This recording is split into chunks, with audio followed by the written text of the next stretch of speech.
Hello, beautiful people. Ayan, cooking. Magluluto po ako ngayon ng niluluto ko na yung hipon, tapos magluluto ako ngayon ng adobo. Adobong,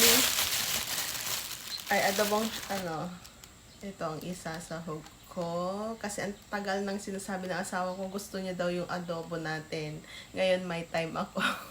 Kasi lagi po ako kasing 12 hours sa trabaho. Kaya ito, mag-aadobo po ako for today. Kahit mamaya ay may pasok uli. Ayan, the adobo, abangan.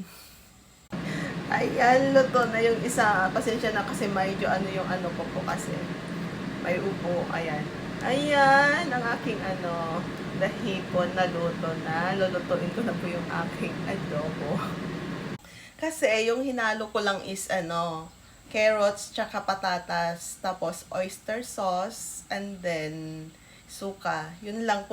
Tagal ko na kasing kasi kung minsan hindi talaga ako nagluluto ng mga luto natin kasi nga kung minsan hindi nila gusto or gusto naman, kaya lang mas yung lasa, kasi iba yung lasa at saka yung lasa dito nung niluluto ko. Kaya kung minsan nalilimutan, hindi naman nalilimutan, kulang yung mga ingredients ko talaga pag nagluluto na ako ng Filipino food. Ayan po. Kaya ang ko lang is oyster sauce, tapos patatas, carrots, luya, sibuyas, bawang, paminta, yun lang.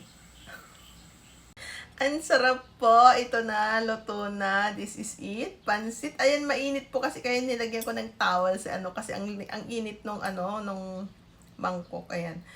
Tikman natin. The patatas. Harap niya. Nakuha ko yung lasang adobo natin.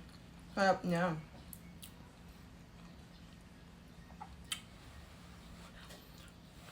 Sarap. Ayan po.